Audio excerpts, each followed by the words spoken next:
Sí, hay un debate también entre el gremio, digamos, de la prensa internacional en Colombia, porque evidentemente es un fallo que, como ustedes lo están haciendo, lo están diciendo, y como lo dice la SFLIP y también Human Rights Watch, eh, puede, eh, puede ser visto como un intento de limitar la libertad de prensa en Colombia.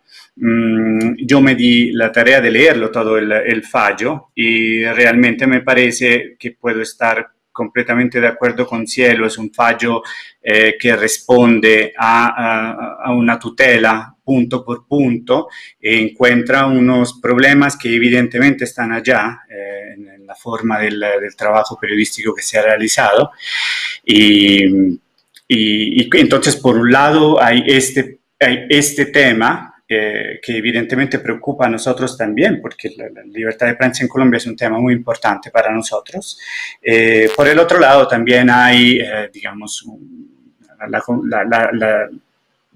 la seguridad que un trabajo como esto no podría en ningún momento salir en ningún medio internacional serio, digamos. Nadie de nosotros expondría una persona que nada tiene que ver con un proceso por una finalidad pues que periodístico tiene muy poco, violando reglas básicas de la deontología profesional de nuestra profesión. Entonces, más o menos esto es, por un lado, la preocupación por el fallo, porque en algunas medidas puede presentar, como ustedes están diciendo, unos antecedentes, aún si ahora descubro que no son antecedentes como que hacen legislación, pero unos antecedentes que pueden ir en contra de la libertad de prensa en otros casos más importantes y más serios, o por lo menos con trabajos más importantes y más serios. Y por el otro lado también hay pues, digamos, la incapacidad de entender cómo se puede publicar una cosa de este tipo, la verdad. Natalia, hoy su columna fue el de qué hablar en toda la opinión pública por el análisis que usted hacía del fallo, lo estamos viendo ahí en pantalla. Este análisis minucioso, por así llamarlo, usted en uno de sus apartes le dice nuevamente, el problema es que Vicky Dávila no tiene interés en proteger los derechos de las personas, sino la chiva, tan parecido al periodismo de la Negra Candela. Hablemos de ese aparte. No es la primera vez que Vicky Dávila la embarra en estos temas tan delicados, pero hacer la comparación con la Negra Candela, ¿por qué lo hace usted? ¿Cuál es su punto para llevar a este tema?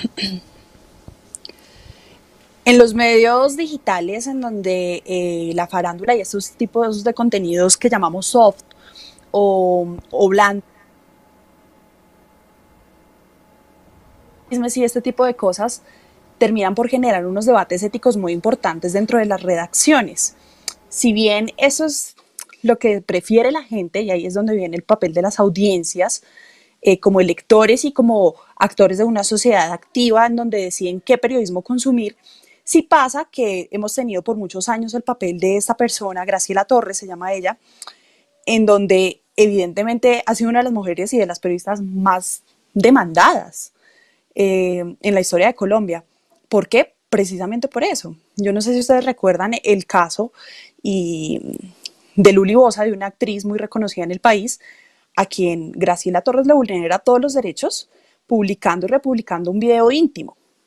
Entonces, eso me recuerda un poco a lo que pasa con Vicky Dávila, en el sentido, no de compararlas directamente, pero sí recuerda mucho ese periodismo en donde no importa la integridad de las personas, no importa la integridad de nuestras fuentes, pero sí importa la chiva. ¿Qué es lo que me va a dar clic? ¿Qué es lo que me va a dar audiencia? ¿Y qué es lo que va a dar de qué hablar? Entonces sí recuerda un poco esta ética blanda de los periodistas que no son como en todas las redacciones, porque en las redacciones se hace periodismo soft o de farándula y eso de una manera responsable, pero sí recuerdan a una Graciela Torres siempre preocupada por generar controversia más allá de la información. ¿Qué es la noticia? Volvemos a preguntar. ¿Y qué era la noticia que quería entregar Vicky Dávila, además de publicar un expediente que ya la justicia había dicho que no debería ser público, a pesar de que una de las partes quería hacerlo público? con unos fines bien interesantes que podría verse como manipulación de la opinión pública. Pero más allá de eso, recuerda uno que Graciela Torres termina convirtiéndose en ese mal ejemplo, en ese antiejemplo de lo que no debe hacerse en Colombia en el periodismo, y es pasar por encima de las fuentes, pasar por encima de las personas para quienes informamos y pasar por encima de los derechos fundamentales. Y con eso vuelvo al fallo.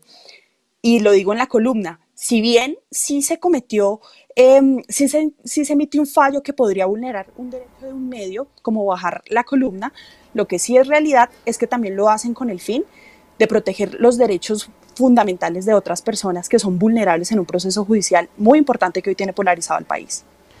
Natalia toca un punto muy importante que quiero quizá preguntarle también a Simone.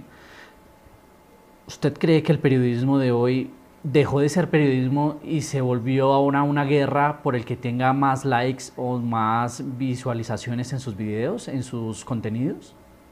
Claro, esto es un tema que lastimosamente desde la transformación digital de los medios de comunicación es presente.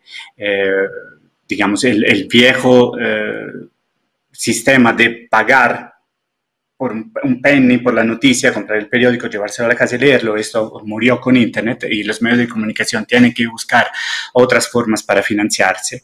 Evidentemente el tema de los clics, que obviamente se relacionan con la publicidad, con la ganancia del medio de comunicación a través de la publicidad que pasa por el número de visitas, es un tema que es importante. Las redacciones miran mucho esto. Yo tengo muchos colegas, especialmente, yo hago más televisión, pero muchos colegas de prensa escrita, de medios internacionales, de medios muy importantes, que han ganado premios muy importantes, a los que se le dice en las reuniones mensuales de redacción: mira, tu nivel de clic está por debajo, pero está por debajo, ¿por qué? Porque generalmente están trabajando temas muy importantes que no son tan taquilleros, pero cuyo impacto sobre la opinión pública, sobre el conocimiento, sobre la realidad es mucho más importante que, por ejemplo, la historia del perrito que huele los estupefacientes en el aeropuerto de Bogotá, que fue una historia que hicieron muchos periodistas internacionales, muy bonita, muy interesante, muchos clics.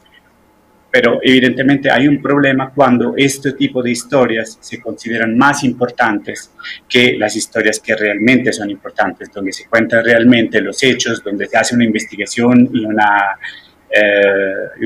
y se profundiza sobre los temas. Es decir, este es un tema que también existía antes. El costo de tener una redacción que haga investigación periodística es muy alto. Esto se puso de moda después de los papeles de Washington, evidentemente, en el mundo. Hay periodistas que están por semana, por meses, trabajando un solo tema, versus la idea de un periodista que pueda producir 3, 4, 5 notas diarias. Evidentemente, esta es una enfermedad que tiene el periodismo y que todavía no ha logrado en esta era digital poder superar, aun si, digamos, en Estados Unidos se han logrado cosas que todavía en América Latina o en muchos países de Europa no se ha podido lograr. Cielo, ¿qué va a pasar de ahora en adelante luego de este fallo? Pues ya sabemos que Revista Semana ha dicho que Jaime Arrubla será quien va a hacer la defensa de ellos en este fallo, pero ¿qué viene ahora? ¿Qué va a pasar? ¿Qué va a pasar quizá con los mismos periodistas? ¿Cómo lo interpretaría usted frente a que Semana dice que respeta obviamente el fallo, lo acata, pero que rechaza la decisión? ¿Qué va a pasar de ahora en adelante? Yo creo sinceramente, Andrés, que los periodistas que obran con profesionalismo y que siempre han obrado con un sentido ético, no va a pasar absolutamente nada porque pues siempre han obrado conforme a unos criterios que estaban establecidos ya y que la juez simplemente los trae nuevamente de presente a raíz de este caso.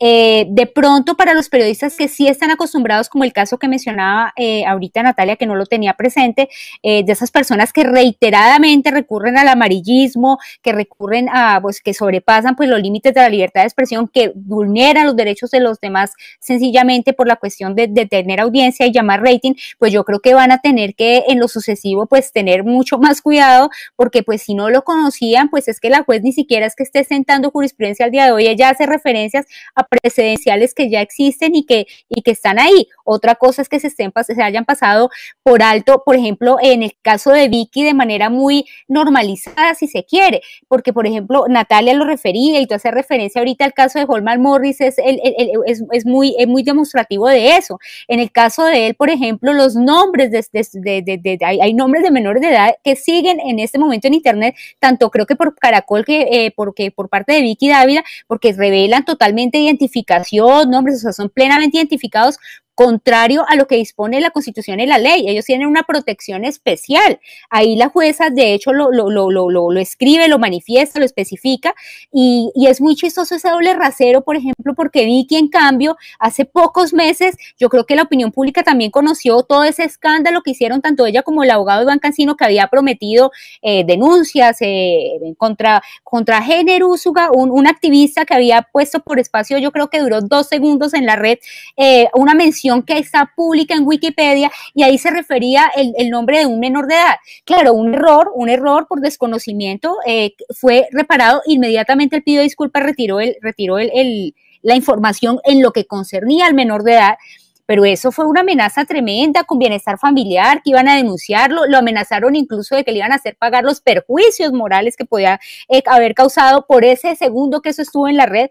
Y en el caso de Holman Morris, en cambio, al día de hoy sigue esa información en Internet, los hijos están expuestos a la opinión pública y no pasa nada. Entonces, ¿cómo es posible que uno pretenda como que sus derechos fundamentales, porque en ese caso ella sí los hizo valer y buscó la solidaridad de todo el mundo, que con los niños no se meta nadie, pero ella, cuando se trata de los niños de terceras personas, no piensa, como es el caso que estamos viendo hoy de los familiares del testigo Monsalve? No tenían por qué revelar una serie de informaciones de unos menores de edad que nada tienen que ver, por qué soportar esa carga social, esa carga dentro de su entorno, todas las consecuencias morales y psicológicas que esto le puede causar a terceras personas que son vinculadas a un proceso judicial de esta envergadura, sencillamente que por la libertad, la libertad de informar, cuando nada tiene que ver esa información con lo que se supone revelar a la opinión pública y con lo que le interesa a la opinión pública, en principio. Natalia, en su columna decía que el fallo representa un peligro para el periodismo colombiano, pero es evidente que la culpa la tiene Dávila. En pocas palabras, Vicky Dávila nos perjudica a todos. ¿Usted cree que en estos momentos, Natalia, los directores de los medios van a empezar a ser un poco más rigurosos, un poco más, como cuando uno le decía al profesor de la universidad, un profesor cuchilla, frente a la información que se va a publicar o la información que van a revelar, para que no puedan cometer estos errores nuevamente, o estos errores que varios periodistas o varios colegas cometen y que no quieren que esto llegue a pasar en un medio como, no sé, Caracol, RCN, Publímetro, El Tiempo, para no cometer estos errores tan garrafales, tan evidentes, que dejan un poco como al descubierto el mal periodismo? Andrés, si yo le soy sincera, yo no creo que esto vaya a pasar con los directores de los grandes medios del país.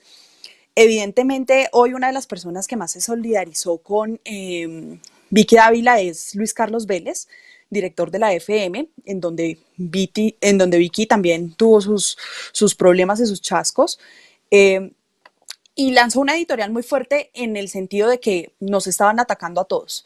Pero yo siento que hay un problema hoy en el periodismo, y quizás ese sea uno de mis intereses más grandes en empezar a escribir artículos, y es que no tenemos autocrítica. Los periodistas en Colombia sufrimos de un ego gigante y no nos gusta que nos digan en qué estamos fallando, mucho menos a los directores de los medios, a quienes muchas veces se les critica sus sesgos ideológicos, sus parentescos con el gobierno, con el Estado, y salen en una defensa férrea sobre su posición, sobre la libertad de prensa, sobre la libertad de expresión, y nunca reparan en los errores. Entonces yo no creo que esto vaya a servir para que los directores de los medios digan no la embarremos. Quizás los periodistas que están abajo sí, las personas que están en otros niveles, porque se van a cubrir más ellos entendiendo los errores. Pero los periodistas hoy no han hecho un debate serio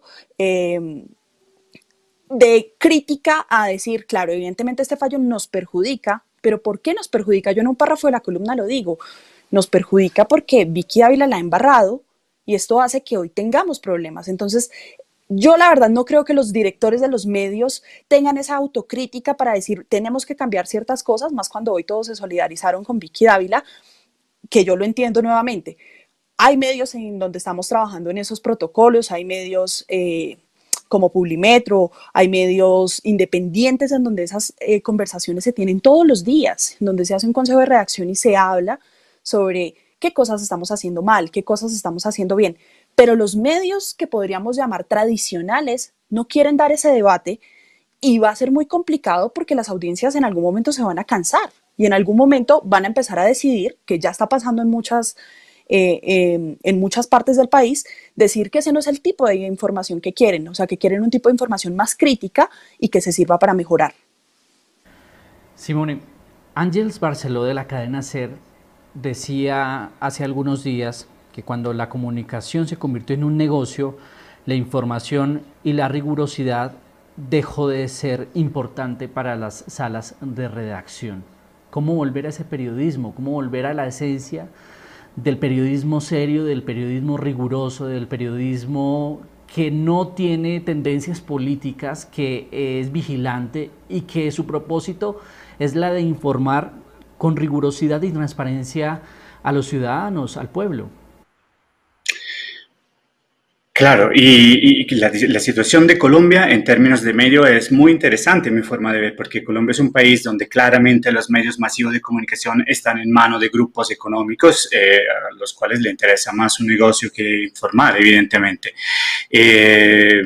Semana era una excepción. Había muchísimos medios alternativos que han sido importantes en este país. Pienso, por ejemplo, a La Silla Vacía cuando nació, o La Nueva Prensa, por ejemplo, que ha sacado las chivas más importantes del año y no obstante que no tengan plata frente a los grandes medios de comunicación. Pero La Nueva Prensa es quien ha sacado el tema de la ñeñe política, por ejemplo, donde hay otras interceptaciones que son publicadas después de haber sido estudiadas y escuchadas, y son publicadas porque sí hay un interés público detrás. La gente tiene que saber, tiene que estar informada de lo que se movió detrás de la campaña presidencial. Me parece que esto sí es un tema importante y que allá sí es importante que se hagan estas publicaciones. El tema es que con unos medios de comunicación que no son independientes, son partes de un sistema económico que defienden, donde Semana, que ha sido un medio súper importante en Colombia durante los años de Álvaro Uribe. Nosotros, los periodistas internacionales, muchos de los horrores que han pasado durante los 8 años del gobierno de Uribe los descubrimos porque existió Semana. Nosotros podíamos irnos a meter en regiones, ver lo que pasaba, pero las investigaciones de fondo venían muchas veces de parte de Semana. Hay una involución en el periodismo colombiano. La pérdida de Semana como medio independiente y la entrada de Semana en un panfleto gubernativo, digamos, es una cosa muy triste de que ha pasado en este país. Evidentemente,